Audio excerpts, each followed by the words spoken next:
வணக்கம். தமிழ் ஃபுட் கார்னர்ல இன்னைக்கு கோதுமை ரவா கார அப்பம் பண்ண போறோம். நான் இன்னைக்கு தேங்காய் சட்னியோட சர்வ் பண்ணியிருக்கேன். இப்போ எப்படி பண்றதுன்னு பார்க்கலாம். இந்த பாத்திரத்துல 1 கப் கோதுமை மாவு, 1/2 கப் வறுக்காத ரவை சேர்த்துக்கங்க, நல்லா இருக்கும். இதுக்கு வறுக்காத ரவை தான் சேர்க்கணும். அடுத்து இதுல 3 டேபிள் ஸ்பூன் பச்சரிசி மாவு, 1/2 கப் தயிர். தயிர் கரெக்டான புளிப்புள்ள தயிரா எடுத்துக்கங்க. தயிர் சேர்த்துட்டு பொடியா கட் பண்ண 2 பச்சை மிளகாய், 1 டீஸ்பூன் அளவுக்கு பொடியா கட் பண்ண இஞ்சி, கட் பண்ண ஒரு மீடியம் சைஸ் வெங்காயம், பொடியா கட் பண்ண கறிவேப்பிலை இலைகளும், பொடியா கட் பண்ண கொத்தமல்லி இலைகளும் சேர்த்துக்கங்க. அடுத்து இதுல 1/4 டீஸ்பூன் பெருங்காய பவுடரும் 1/2 டீஸ்பூன் சீரகமும் சேர்த்துட்டு இதுக்கு தேவையான அளவு உப்பு, இதுல 1 கப் போல தண்ணி சேர்த்து இதை நல்லா கலந்து விட்டுறலாம்.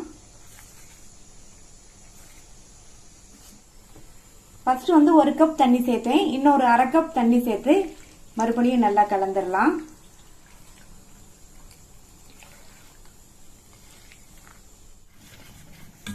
நல்லா கட்டி இல்லாம கலந்து விட்டாச்சு.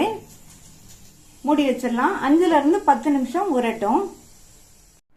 10 நிமிஷம் கிட்ட ஆச்சு, திறந்து பார்க்கலாம். ரவை நல்லா ஊறி சாஃப்ட் ஆயிடுச்சு. மாவு நம்ம கரைச்சி வைக்கும்போது கொஞ்சம் தளர்வா இருந்தது, இப்ப கொஞ்சம் திக்கா இருக்கு. இந்த மாதிரி இருந்தாதான் அப்பம் ஊத்துறதுக்கு கரெக்டா இருக்கும்.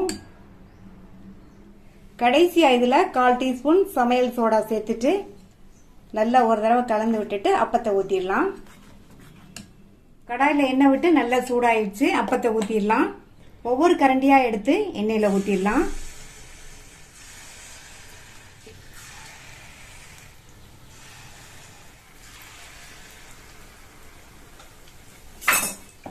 அப்பத்தை ஊற்றினோன்னா ஸ்டவ்வை மீடியம் ஃப்ளேமில் வச்சுக்கோங்க. அப்பம் நல்லா சாஃப்டாக இருக்கிறதுனால மேலே நல்லா புசு புசுன்னு எலும்பி வருது. இப்போ உடனே திருப்பி போட்டுறாதீங்க, கொஞ்சம் நேரம் ஆனதுக்கப்புறமா திருப்பி போட்டுக்கலாம். ஒவ்வொரு அப்பமாக திருப்பி போட்டுக்கலாம். இந்த அப்பத்தை நினைச்ச மாத்திரத்தில் உடனடியாக செஞ்சிடலாம். சாப்பிட்றதுக்கு நல்லா காரமாக வாசனையாக டேஸ்டா இருக்கும். அதே சமயம் நல்லா சாஃப்டாவும் வெளியில நல்லா மொறுமொறுப்பாவும் இருக்கும். நல்லா திருப்பி திருப்பி போட்டு அப்பம் நல்லா வெந்துருச்சு. இப்போ எடுத்துடலாம். ரொம்ப ரொம்ப சாஃப்டான டேஸ்டான கோதுமை ரவா கார அப்பம் ரெடி ஆயிடுச்சு. மீதி உள்ளதையும் இதே மாதிரி ஊற்றி எடுத்துடலாம்.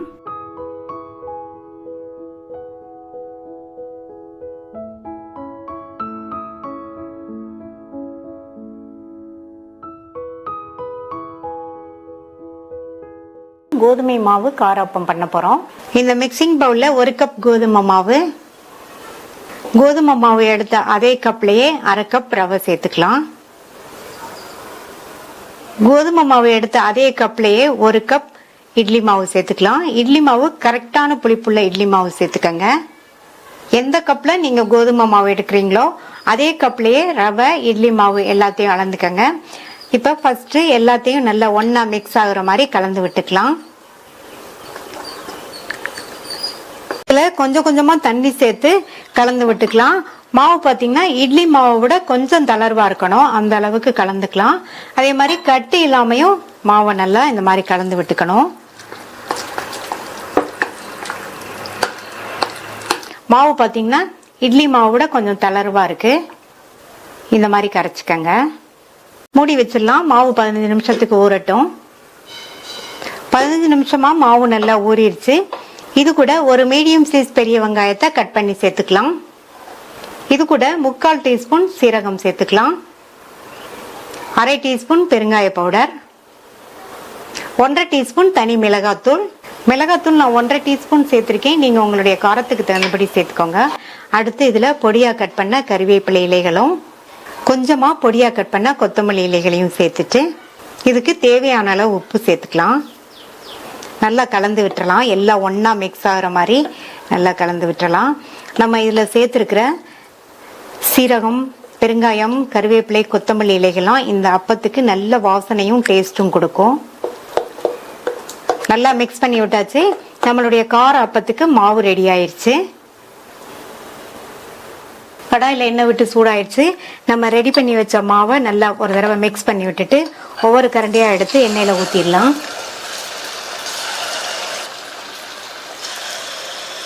அப்பத்தை ஊற்றினோடனே ஸ்டவ்வை மீடியம் ஃப்ளேமில் வச்சுருங்க. போட்ட உடனே டிஸ்டர்ப் பண்ண வேண்டாம். எல்லா அப்பமும் மேலே எலும்பி வந்ததுக்கப்புறமா பிரட்டி போட்டுக்கலாம். எல்லா அப்பமுமே மேலே எலும்பி வந்துருச்சு. ஒவ்வொன்றா பிரட்டி போட்டுக்கலாம்.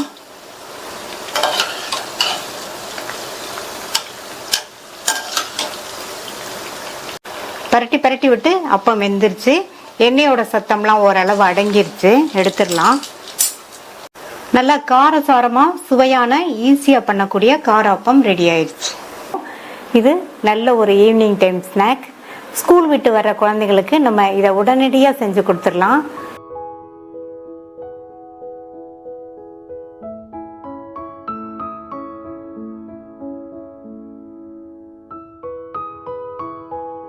ஈவினிங் டைம் ஸ்நாக் பார்க்க போகிறோம். கோதுமை மாவு நெய் அப்பம். 2 மீடியம் சைஸ் வாழைப்பழம் எடுத்திருக்கேன். நல்லா பழுத்த பழமாக எடுத்துக்கங்க, அப்போ தான் நல்லாயிருக்கும். இப்போ இதை கட் பண்ணி இந்த மிக்ஸி ஜாரில் சேர்த்துக்கலாம். நான் இன்னைக்கு ரஸ்தாலி வாழைப்பழம் எடுத்திருக்கேன். நீங்கள் எந்த வாழைப்பழம்னாலும் எடுத்துக்கலாம். வாழைப்பழத்தை கட் பண்ணி மிக்ஸி ஜாரில் சேர்த்தாச்சு. நான் மீடியம் சைஸ் வாழைப்பழங்கிறதுனால 2 சேர்த்துருக்கேன். பெரிய வாழைப்பழமாக இருந்தால் 1 சேர்த்துக்கங்க போதும். இந்த வாழைப்பழத்தோட 1 கப் கோதுமை மாவு சேர்க்குறேன். 1/2 கப் பச்சரிசி மாவு, 1/2 டீஸ்பூன் ஏலக்காய் பவுடர் சேர்த்துக்கலாம். இது ஓரமாக இருக்கட்டும். வெள்ளைக்கரைசல் ரெடி பண்ணிடலாம். 1/2 கப் மாவு எடுத்திருக்கோம். அதுக்கு 3/4 கப் பொடித்த வெள்ளத்தை இதில் சேர்த்துக்கலாம். இது கூட 1/2 கப் தண்ணி சேர்த்து இந்த வெள்ளத்தை நல்லா கரைய விட்டுறலாம். நம்ம சேர்த்துருக்கிற வெல்லம் இந்த தண்ணியில் கரைஞ்சா மட்டும் போதும். நல்லா சிம்ல வச்சுக்கோங்க ஸ்டவ்வை.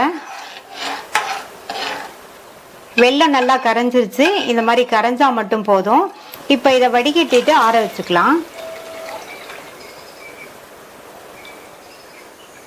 இந்த பேனில் 1 டீஸ்பூன் நெய் சேர்த்து, நெய் உருகுனதும் இதில் 2 டேபிள் ஸ்பூன் நல்லா குட்டி குட்டியாக கட் பண்ண தேங்காய் துண்டுகளை சேர்த்துட்டு இந்த தேங்காய் துண்டுகள் நல்லா பொன்னிறமாக வர வரையும் இந்த நெய்யிலேயே வறுத்துக்கலாம். தேங்காய் துண்டுகள் நல்ல பொன்னிறமாக வறுபட்டுருச்சு. இதை தனியாக எடுத்து வச்சுக்கலாம். இப்போ வெள்ளைக்கரைசல் நல்லா ஆறிடுச்சு. இதை கொஞ்சம் கொஞ்சமாக சேர்த்து நல்லா நைஸாக அரைச்சிக்கலாம். இட்லி மாவு பதத்துக்கு அரைக்கணும். வாழைப்பழம் பீசஸ்லாம் நல்லா ஸ்மூத்தாக அரைப்படுற மாதிரி இந்த மாதிரி ஒரு ஸ்பூனை வச்சு கலந்து விட்டு அரைச்சிக்கணும். நல்லா ஸ்மூத்தாக அரைச்சாச்சு. மாவு பார்த்தீங்கன்னா இட்லி மாவு பதத்தை விட கொஞ்சம் திக்காக இருக்குது. இதில் கொஞ்சமாக தண்ணி சேர்த்து அரைச்சிக்கலாம். வெள்ளைக்கரைசல் பத்தலைன்னா கொஞ்சமாக தண்ணி சேர்த்து அரைச்சிக்கங்க. அரைச்சாச்சு. மாவு கரெக்டாக இட்லி மாவு பதத்துக்கு இருக்குது. இந்த மாதிரி அரைச்சிக்கணும். இப்போ இதை வேற ஒரு பாத்திரத்துக்கு மாற்றி வச்சிடலாம். இந்த மாவு கூட நெய்யில் வறுத்த தேங்காய் துண்டுகளை சேர்த்துட்டு 2 பிஞ்ச் சமையல் சோடா, 1 பிஞ்ச் உப்பு எல்லாம் நல்லா ஒன்றா மிக்ஸ் ஆகிற மாதிரி நல்லா கலந்துடலாம்.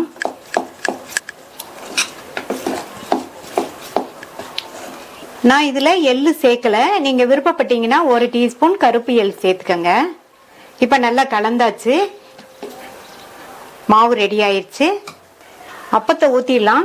ஸ்டவ்வில் ஒரு பணியாரக்கல் போட்டிருக்கேன். அதில் எல்லா குழியிலையும் நெய் சேர்த்துக்கலாம். நெய் கொஞ்சம் கூட கொஞ்சமே சேர்த்துக்கங்க. இது நெய் அப்பங்கிறதுனால நெய் கூட கொஞ்சம் சேர்த்தோம்னா நல்லா டேஸ்டாக இருக்கும். நம்ம சேர்த்த நெய் உருகி சூடாயிடுச்சு.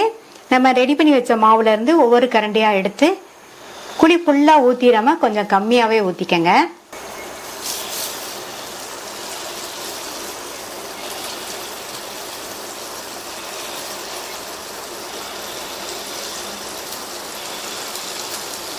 மூடி எதுவும் போட வேண்டாம். ஸ்டவ் லோ மீடியம் ஃப்ளேமில் இருக்கட்டும். ஒரு சைடு வெந்ததும் திருப்பி போட்டுக்கலாம். அந்த சைடு ப்ரௌன் கலராக மாறி இருக்கு. இந்த ஸ்டேஜில் திருப்பி போட்டுக்கலாம்.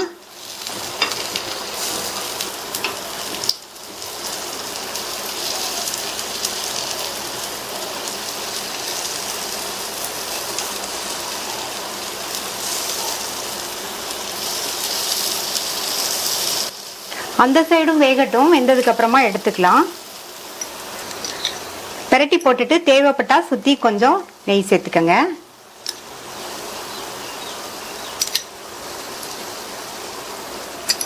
இப்ப இந்த சைடும் வெந்துருச்சு, எடுத்துடலாம்.